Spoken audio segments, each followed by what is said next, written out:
শাহরু রমাদানাল্লাযী উনজিলা feel কুরআন, এই রমজান মাসে পবিত্র কুরআন আল্লাহ তাআলা নাযিল করেছেন হুদাল লিন্নাস, মানুষের হেদায়েতের জন্য। কিসের জন্য?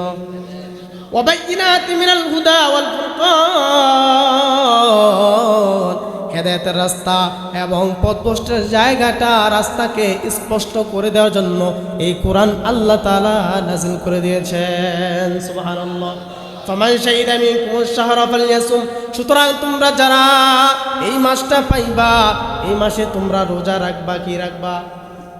ওমান কানা মারিদান, যদি তোমরা অসুস্থ হও, আও আলা সাফারিন, আর যদি তোমরা সফরে থাকো, ফাইদ্দাতুম মিন আইয়ামিন উখর, অন্য কোনো দিনে, নির্দিষ্ট দিনগুলোতে, রোজা রাখার দিনগুলোতে, যেইগুলোতে দিন রাখা যায়, যেইগুলো দিনগুলোতে রোজা রাখা যায়, ওই দিনগুলোতে একটা রোজার পরিবর্তে একটা রোজা রাখবা। কাদের জন্য? যারা অসুস্থ, এমন অসুস্থ যে অসুস্থতার কারণে রোজা রাখা সম্ভবই না, অথবা যদি রোজা রাখে তার অসুস্থতা বেড়ে যেতে পারে, অথবা সে সফরে আছে, এমন জ্বর যদি পায়, তাহলে আল্লাহ পাক বলে একটা রোজার পরিবর্তে তোমরা একটা রোজা রাখবা।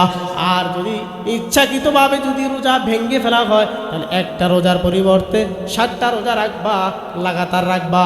আর যদি সম্ভব না হয়, তাহলে 7 দিন মিসকিনকে খাবার খাওয়াবা। মিসকিনকে ইউরিদুল্লাহু বিকুমুল ইউসর ওয়ালা ইউরিদু বিকুমুল উসর, আল্লাহ তাআলা বান্দার জন্য যেটা সহজ হয় সেটাই করেন, এবং যেটা বান্দার জন্য কষ্ট হয়ে যাবে, যেটা বান্দার দ্বারা সম্ভব না, সেটা আল্লাহ তাআলা চাপিয়ে দেয় না, সেটা আল্লাহ তাআলা